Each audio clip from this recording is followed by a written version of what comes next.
अस्सलामुअलैकुम, welcome to my YouTube channel. कैसे हो आप सब? आई होप आप लोग ठीक ठाक होगे। मैं भी ठीक ठाक हूँ, एकदम मज़े में हूँ। और हाँ, बस आप लोगों से थोड़ी डिसअपॉइंटेड हूँ, लेकिन कोई बात नहीं है, चलता है। तो आज मैं आपके साथ लिटिल एरोगेंट का नेक्स्ट पार्ट शेयर करने वाली हूँ। तो आप लोग मुझे फिर बताइएगा आपको कैसी लगी स्टोरी, लाइक और कमेंट करके। और अगर आपने पहले वाले पार्ट्स नहीं देखे तो वो भी देख लीजिएगा, ताकि आपको स्टोरी की समझ आ सके। और हाँ, आप लोग मुझे बता सकते हो आप स्टोरी में मज़ीद क्या चेंजेस देखना चाहते हो, और क्या मैं आप इसको लॉन्ग रखूँ या फिर शॉर्ट रखूँ, आप ये भी बता सकती हो। तो चलिए हम अपनी स्टोरी की तरफ चलते हैं।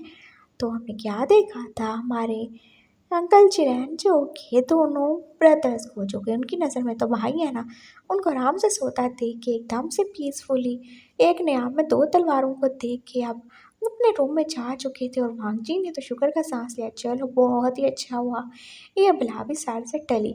और उसने अंकल के जाते एकदम से पैर से छलांग लगाई और वो भाग के जाके रूम का डोर अंदर से लॉक कर आया था।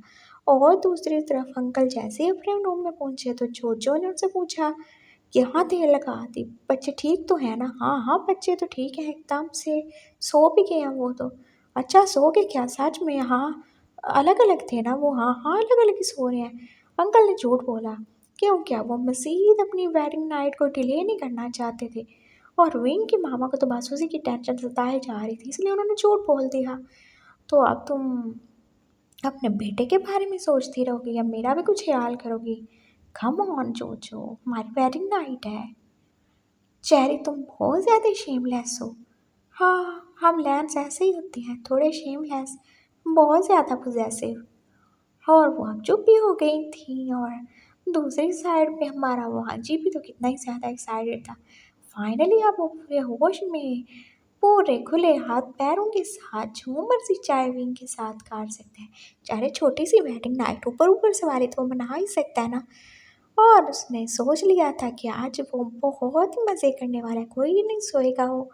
और विंग सोया हुआ है तो क्या हुआ, वो तो कुछ ना कुछ कर ही सकता है। और विंग ने भी तो कैसे उस दिन उसको वाइफ ही बनाने की बात कर दी थी, तो आज वो विंग को बनाएगा कि वो वाइफ नहीं, वो तो हस्बैंड है ना।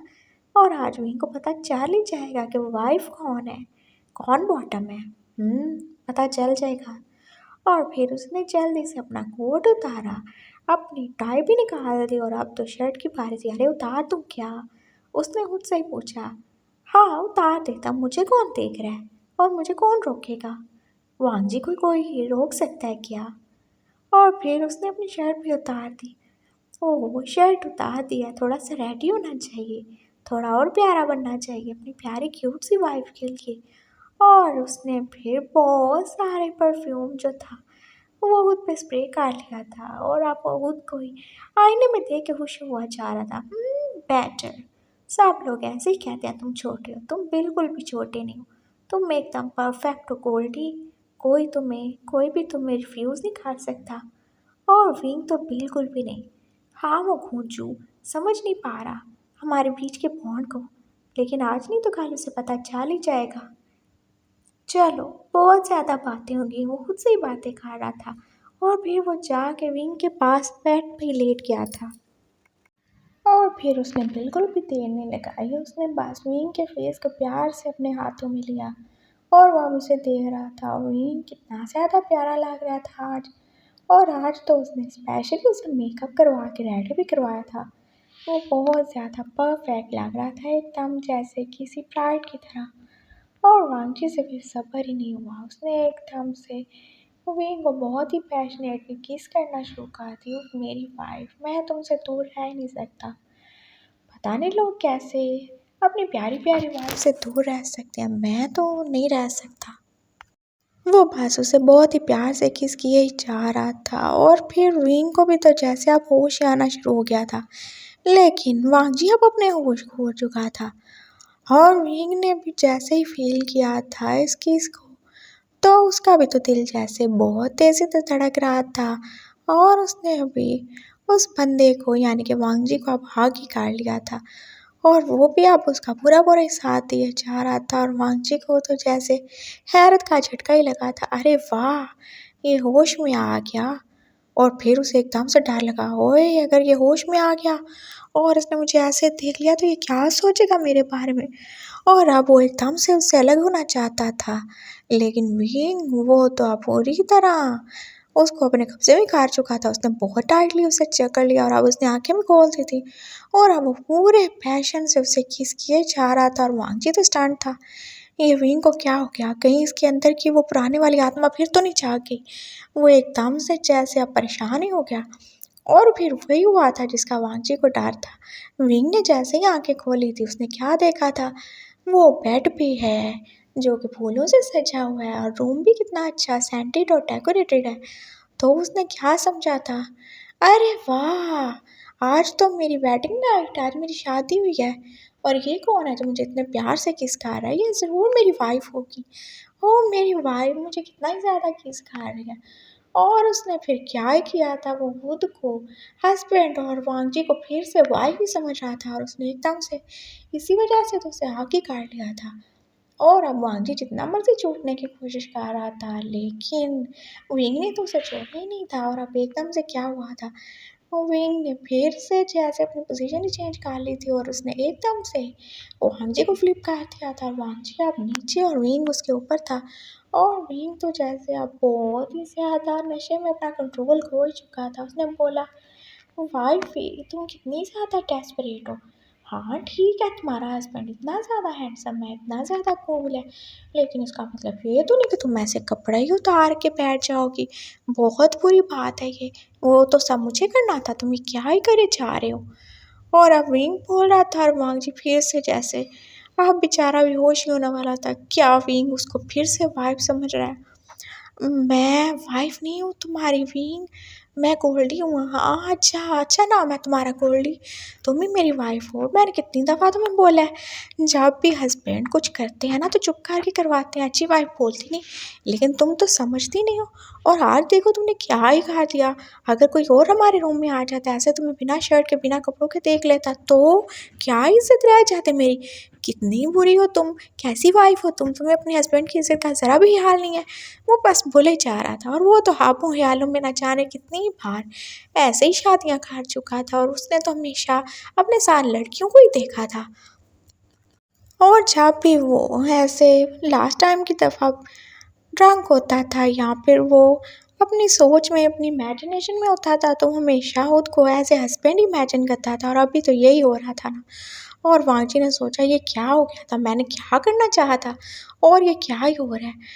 हटो मेरे से उल्टी, क्या कर रहे हो। अरे कैसी शेमलेस वाइफ हो तुम, अपने हस्बैंड को अपने ऊपर से हटा रही हो। देखो मैं बुरा मान जाऊंगा अगर तुमने चुप के साथ नहीं ना करवाया, मैं बहुत बुरा मान जाऊंगा, समझ रहे हो ना तुम। लेकिन मैं तुम्हारी वाइफ नहीं हूँ। और वांगजी बहुत आहिस्ता से बोल रहा था क्योंकि घर में इतने सारे गेस्ट थे और अगर विंग ने फिर से कुछ ऐसी वैसी हरकत या कोई धूम धड़ाका खा दिया तो वो क्या ही करेगा, उसकी क्या इज्जत रह जाएगी। देखो ओल्डी, तुम्हारा दिमाग जो है ना ठीक नहीं है, तुम शायद ना होश में नहीं हो, तुम चुप करके ना सो जाओ। मैं तुम्हारी वाइफ नहीं हूँ, मैं गोल्डी हूँ। गोल्डी तुम्हें याद नहीं है क्या, तुम मेरे बेबी सिटर हो। अरे मैं कहाँ से बेबी सिटर बन गया, उसके लिए तो अभी हमारा बेबी होना चाहिए ना। चलो ना मिलके एक तो बेबी बना लेते हैं। हाँ हाँ बहुत जल्दी बनाएंगे बहुत सारे बेबीज़, कितने ज़्यादा ही बेबीज़ हो गए हमारे। हम एक पूरी क्रिकेट टीम बनाएंगे, मुझे बहुत ज़्यादा पसंद है क्रिकेट। और हाँ एक तो मैं एक्टर बनाऊंगा, 2 को मैं क्रिकेटर बनाऊंगा और 3 को फुटबॉलर बनाऊंगा। और हाँ कुछ हमारे जो है ना वो सिंगर भी बनने चाहिए, कुछ डांसर भी होने चाहिए। हाँ हर फील्ड में हमारे बच्चे होंगे, हर जगह पे विंग के बच्चे होने चाहिए। चलो ना वाइफी, कितनी ज़्यादा देर कर रहे हो तुम, आओ ना चलो बच्चे बनाते हैं। और विंग तो जैसे फिर से पागल ही हो रहा था और उसने वांगजी के मुंह पे फिर से हाथ रख दिया और आप वो फिर से उससे पागलों की तरह किसी किए जा रहा था और बाइट किए जा रहा था। और वांगजी ने सोचा था ये मैंने क्या कहा दिया, मैंने तो अपने पाँव पे खुद ही कुल्हाड़ी मार या मैं किस मुंह से किसी को अपनी हेल्प के लिए बुलाऊं। और ऊपर से उसने ड्रॉर का लॉक भी तो लगा ही दिया था। हाय मैं क्या करूं, वांगी तो अब सच में परेशान हो गया था। आइंदा से मेरी तौबा, मैं कभी भी इनको ऐसे ड्रंक हालत में तो अपने पास नहीं लाऊंगा। वो बस दिल ही दिल में दुआ कर रहा था और सोच रहा था, हाय अल्लाह मुझे आज बचा लो, आइंदा से मेरी तौबा, मैं प्लीज़ कुछ भी नहीं करूँगा, अब आज मुझे बचा लो। और फिर विंग ने क्या करा, कैसी वाइफ हो तुम, कुछ कर नहीं रहे? क्या करूँ मैं? अरे मुझे किस करूँ, मैं तुम्हारा हस्बैंड हूँ। हाँ हाँ, अच्छा अच्छा, हाँ वो करता हूँ ना, वो तो मैं कर सकता हूँ। और फिर अब वांगजी भी विंग को किस खा रहा था और विंग तो जैसे कितना ही ज़्यादा खुश हो गया। हाँ ये हुई ना अच्छी बात, अच्छी वाइफ ऐसे ही होती है, अच्छी वाइफ बन के रहा करो, ज़्यादा टांगे मत चलाया करो और ज़्यादा ज़ुबान भी मत चलाया करो जो तुम मेरे आगे चलाते हो, मुझे बिल्कुल अच्छा नहीं लगता। वो बस बोले जा रहा था और वांगजी क्या ही कर सकता था। और अविंग ने तो जैसे उसके दोनों हाथ पकड़ के ऊपर ही उसको जकड़ ही लिया था।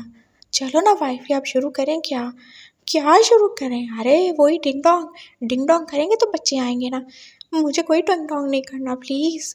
मुझे तो करना है ना, प्लीज़ करने दो ना। हर बार तुम ऐसे ही कहते हो, करते ही नहीं हो। पिछली दफ़ा तुमने क्या ही किया था, तुमने तो मेरे टिंग टोंग वाली मशीन ही ख़राब करने की कोशिश की थी। प्लीज़ करने दो ना। विंग एकदम से बच्चों की तरह ही बोले जा रहा था और वांग जी को ना चाहते हुए भी उसकी बातें सुन के, उसकी हरकतें देख के ऐसे ही आ रही थी। क्यों हंस रहे हो तुम?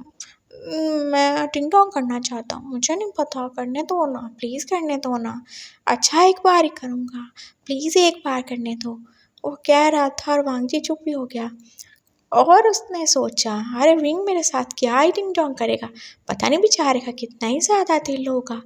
और फिर उसने सोचा, अरे मैं विंग से प्यार करता हूँ तो क्या मैं उसकी हाथ थोड़ी देर के लिए सही उसकी वाइफ बनने की एक्टिंग नहीं कर सकता?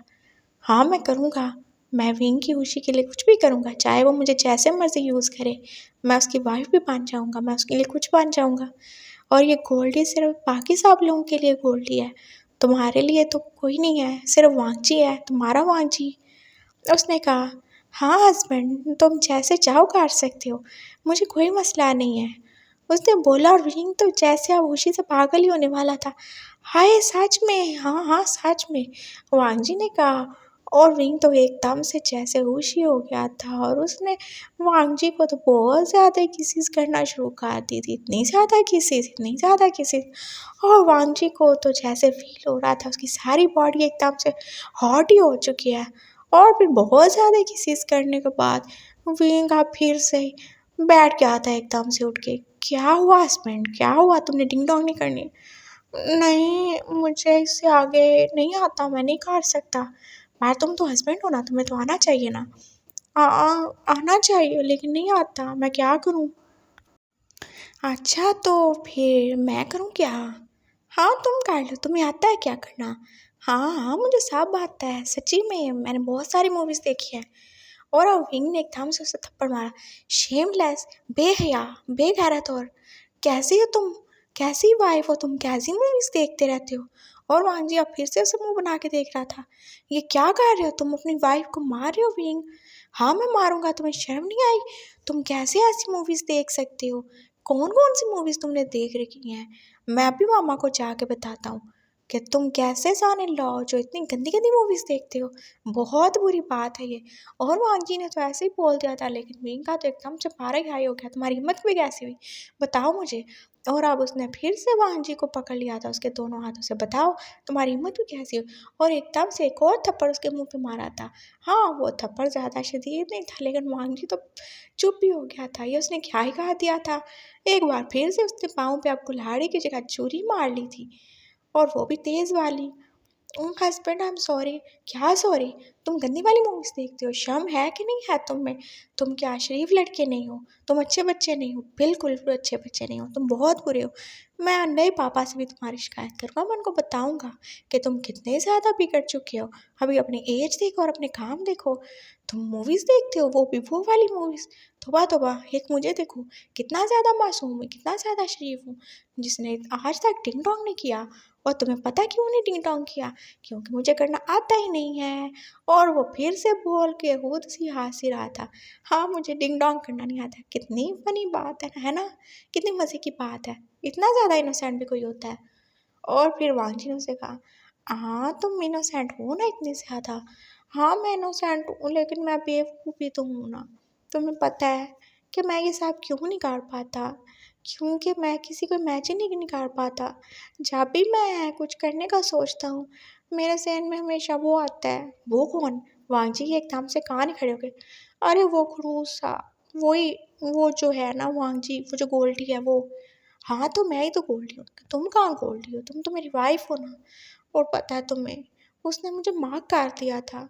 और मैं किसी के साथ भी कुछ भी करने का सोच भी नहीं सकता। ना मुझे किसी के साथ फीलिंग आती है, ना मैं किसी की तरफ अट्रैक्ट होता हूँ। वो जो गोल्डी है ना, गोल्डी, उसने मुझे मार किया हुआ है, लेकिन उसे याद ही नहीं है। कितनी बुरी बात है। और अब विंग फिर से बैठ के रोना शुरू हो गया था। हो सकता है गोल्डी को पता हो और वो तुम्हें जानबूझ के ना बता रहा हो।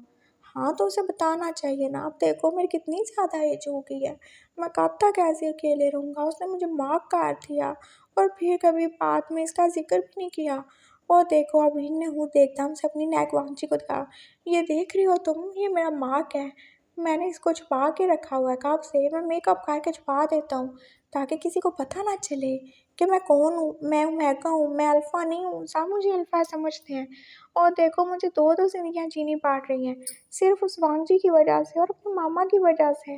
मैं क्या करूँ। मैं चाहता हूँ मेरी भी लाइफ अच्छी हो, कोई मुझसे प्यार करे, बहुत ज़्यादा प्यार करे। और वांगजी वो तो कुछ करता ही नहीं है, मेरे साथ टिंग टोंग भी नहीं करता, मुझे प्यार भी नहीं करता। हर वक्त जब देखो रोज़ झाड़ता रहता है, मुँह बेटर करता रहता है। कितना बुरा है ना वो। आई एम सॉरी वाइफ, मैं क्या करूँ, मैं तुम्हारे साथ कुछ भी नहीं कर सकता, मुझे माफ़ कर दो। और अब विंग रोना शुरू हो गया था और वांगजी को तो कितना ही ज़्यादा दुख हो रहा था विंग की बातें सुन के। और साथ भी उसे खुशी भी हुई। तो क्या विंग भी उसके लिए फील करता है। ये नशा विंग को कितना ही अच्छा बना देता है ना। और विंग के मुंह से हमेशा सच ही निकलता है और उसकी बातों से और उसके कामों से हमेशा प्यार ही ज़ाहिर होता है। ये नशा बहुत ज़्यादा फ़ायदेमंद है। विंग, कोई बात नहीं हस्बैंड, उसने प्यार से कहा।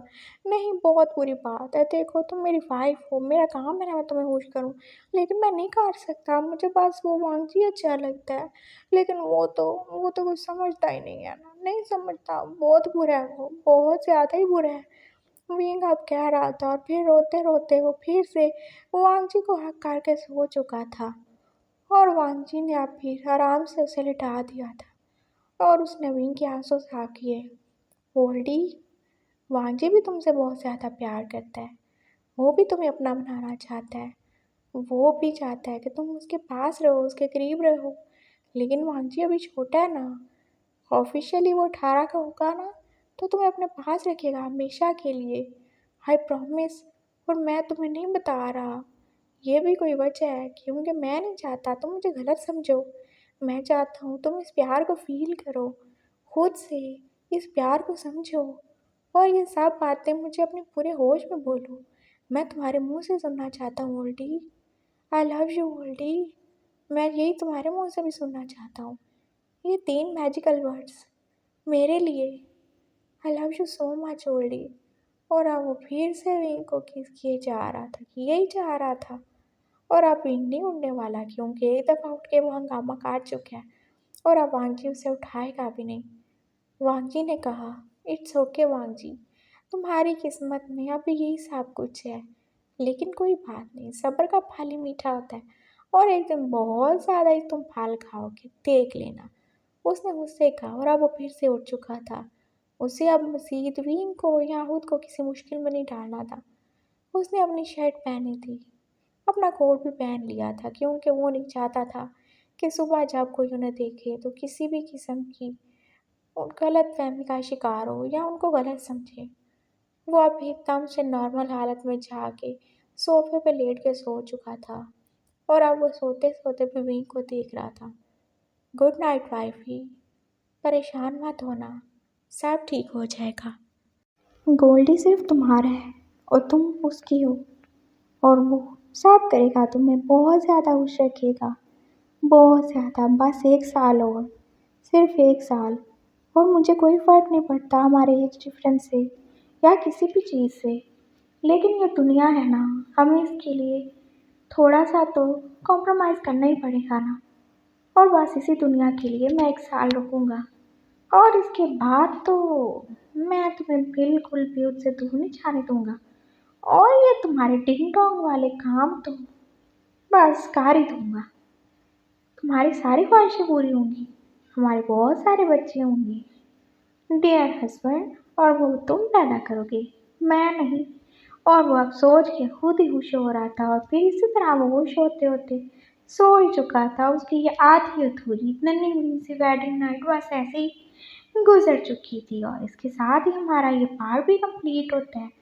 सो आई होप आपको ये अच्छा लगा हो, तो आप मुझे लाइक और कमेंट करके बता देना। और हाँ, आज मुझे पता है इसमें थोड़ी कॉमेडी कम ही थी, लेकिन इसमें थोड़ा सा इमोशंस और थोड़ा सा रोमांटिक टच था। तो फिर जैसे जैसे सिचुएशन होंगी तो हम वैसे वैसे इसमें कॉमेडी ऐड कर सकते हैं। तो चलिए, बहुत बातें करती हूँ मैं, अपना ख्याल रखिएगा, मुझे दुआ में याद रखिएगा। और हाँ, मैच देखते देखते मेरी स्टोरीज को मत इग्नोर कीजिएगा। तो मिलते हैं नेक्स्ट पार्ट में। अल्लाह हाफिज़।